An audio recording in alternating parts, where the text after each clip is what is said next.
Everyone says, I hate office politics. Yeah, me too. But here's the thing. Politics at work is like gravity. You can't see it, but it's always pulling on you whether you admit it or not. And if you pretend it doesn't exist, congratulations. You're probably the one being used as someone else's stepping stone. Today, I'll share 10 rules to survive office politics without selling your soul. Rule 1. Politics is a web of power. Office politics isn't just water cooler gossip, and it's not about bad-mouthing your office buddy. It's the invisible web of power, influence, and relationships that quietly runs every workplace. Understanding it isn't about being fake or manipulative. It's about survival, strategy, and sometimes even self-respect. Learn the rules, and you don't just survive. You can navigate, adapt, and maybe even come out ahead. Rule 2. Note the informal power map. Most people walk into a workplace and assume the bosses and managers hold all the power. On paper, they do. But in reality, there's always a second power map running in parallel, the informal one. These are the people who may not have fancy titles, but somehow everyone listens to them. It could be the receptionist who knows who's fighting with whom, the veteran staffer who's been there longer than 3 CEOs, or even the intern who happens to control the printer queue. The point is, influence doesn't always follow the org chart. If you only pay attention to formal authority, you'll miss the people who actually shape decisions, culture, and even your opportunities. Learn to read the informal map. Find out who others turn to for advice, who spreads news the fastest, and who quietly makes or breaks reputations. Once you can spot the real decision makers and influencers, you'll understand how the workplace truly runs. Titles aside. Rule 3. Reputation is currency. In the workplace, your reputation is often worth more than your job title. It's the invisible currency that either gets you invited into important conversations or quietly leaves you off the email thread. People may not always like you, but they absolutely notice whether you deliver, whether you're reliable, and whether your word means anything. And here's the harsh truth. Being nice won't save you. Plenty of people are liked, but respect is what gets you promoted.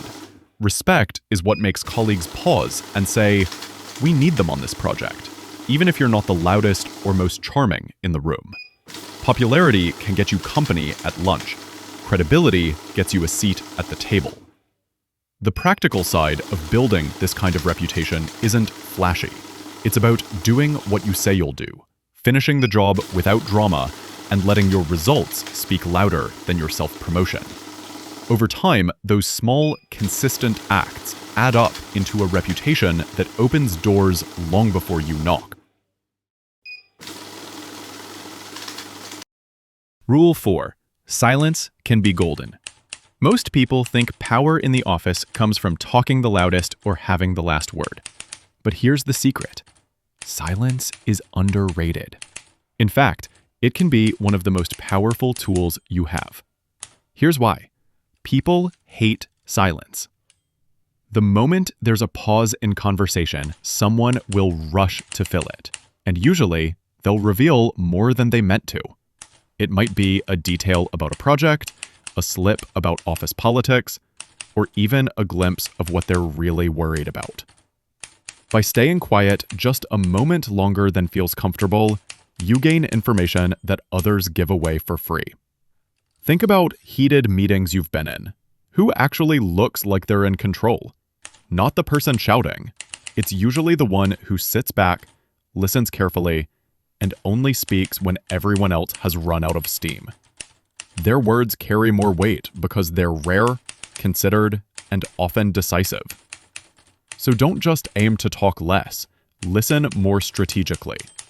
Pay attention to what's said, what's left unsaid, and how people react in the gaps. In office politics, the one who listens best often wins without ever raising their voice.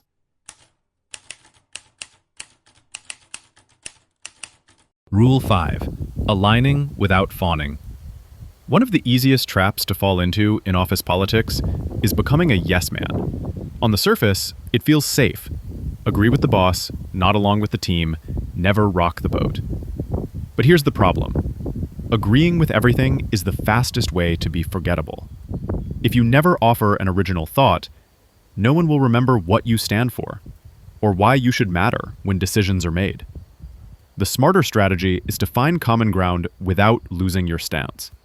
You don't need to oppose ideas just to prove your independence. That makes you the office contrarian, and nobody likes that either. Instead, the trick is to show that you can support a direction while adding nuance that demonstrates you've thought it through. For example, if someone suggests a new project approach, you might say, "I really like this idea because it solves X problem. One thing we might also consider is how it impacts Y, so we don't get caught off guard." You've aligned with the team, shown respect for the idea, but also contributed original value. That balance, supportive but not overly flattering, is what makes you stand out as thoughtful, reliable, and trustworthy. People remember those contributions long after the nodding yes men fade into the wallpaper. Rule 6. Choose your battles. When it comes to office politics, some people think the only way to survive is to win every single conflict that comes their way. But that's exhausting. And worse, it makes you look combative instead of competent. Politics isn't about swinging at everything that moves.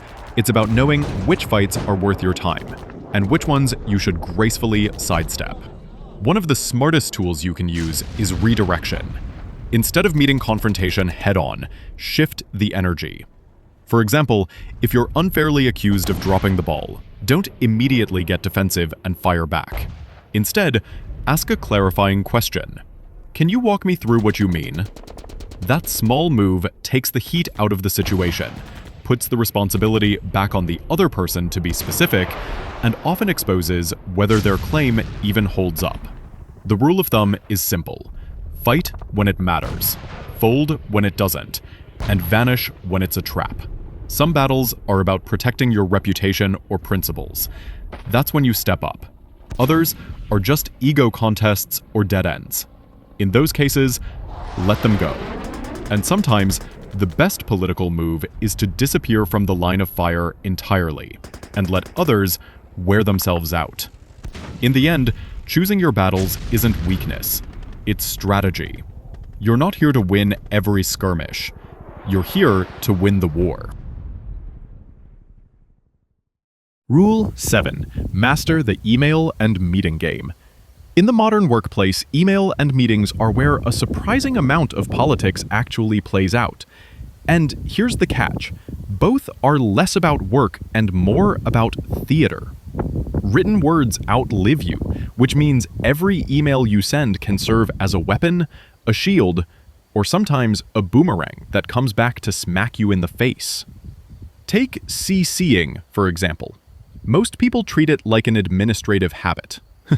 Oh, I'll just loop in everyone.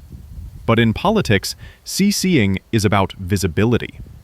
Adding someone to an email isn't neutral, it's a signal. You're either pulling them into the loop, showing transparency, or, let's be real, covering your backside. Knowing when to CC, when to BCC, and when to send a direct message is the difference between looking professional and looking clueless. Then there are meetings. People like to think meetings are where decisions get made. Sometimes that's true, but more often, meetings are performances. They're stages where people display alignment, authority, or cleverness, even if the real decisions were made quietly in a hallway beforehand. That's why dominating the floor with endless comments rarely helps. It just makes you look desperate for attention. The smarter play is to speak once, clearly, and with impact. Make your contribution short enough to respect everyone's time, but sharp enough that people remember it after the meeting ends. 5 rambling comments will get forgotten. 1 well-placed insight will stick. In office politics, mastering the email and meeting game isn't just about communication. It's about reputation management. Say less, say it better, and know exactly who needs to hear it. Rule 8. Build allies, not armies. One of the oldest mistakes in office politics is thinking power comes from building a clique. On the surface, it feels strong. You've got your people, your inner circle, your little office family. But here's the problem. Cliques are fragile. The moment the leader of that group leaves, gets promoted, or falls out of favor, the whole structure collapses. And if you've hitched your wagon too tightly to that camp, you risk going down with it. The smarter approach is to build allies, not armies. That means cultivating goodwill across the board, instead of sticking to one faction. Allies don't need to be your best friends. They're the people who respect your work, trust your judgment, and remember that you once helped them out. You create these relationships through small gestures, sharing credit in meetings, lending a hand without making a big deal out of it, or even just treating everyone with basic respect, from the CEO to the cleaner. And here's where it pays off. Sometimes the coworker you didn't think twice about, the one you covered for, or the one you gave credit to, ends up saving your neck in a way you never saw coming. Maybe they defend you in a meeting you weren't invited to, or maybe they tip you off about a brewing storm before it hits your desk. In the messy game of office politics, armies crumble, but networks endure. Don't chase loyalty through exclusion. Build relationships through respect and reciprocity. Because in the end, it's not factions that keep you safe. It's the quiet strength of genuine allies. Rule 9. Protect your boundaries. Being good at your job is a double-edged sword. Competence is rewarded, yes, but it also attracts extra work, often without recognition or additional resources. The moment you consistently deliver, people start dumping tasks on you, assuming you can handle it all. Without careful boundaries, you risk burnout, and, ironically, damaging the very reputation that got you noticed in the first place. Protecting your boundaries doesn't mean being difficult or uncooperative. It's about communicating clearly and strategically. One effective approach is to offer priorities. For example, I'm happy to take this on. Should I pause project A to make space? This shows willingness while signaling that your time is finite. Another is to suggest alternatives. Maybe X can handle this part. You're not refusing the work. You're ensuring it lands where it's manageable and responsible. Boundaries aren't just about protecting your sanity. They also protect your reputation. People respect colleagues who can manage themselves, deliver consistently, and know when to push back. By setting limits thoughtfully, you show that you're reliable, professional, and strategic, rather than overwhelmed or a pushover. In short, boundaries are not a weakness. They're armor for both your energy and your career. Rule 10. Exit if necessary. Sometimes, no matter how skilled, strategic, or patient you are, the healthiest move in office politics is simply to leave. Not every game is winnable, and recognizing when to step away is as important as knowing when to fight. There are a few clear signs that the game is stacked against you. Toxic leaders who reward backstabbing, a culture where ethics are ignored, or situations where competence is punished rather than rewarded. In these cases, staying can cost your sanity, reputation, and even your career trajectory. Exiting doesn't have to be messy. First, document your wins. Keep a record of your accomplishments so that you leave on solid footing and can present your successes in future roles. Second, thank the allies who supported you along the way. Those relationships matter. People remember who treated them with respect and integrity. Finally, keep doors open. Exit gracefully, maintain professionalism, and never badmouth your old workplace. The world is smaller than you think, and paths often cross again.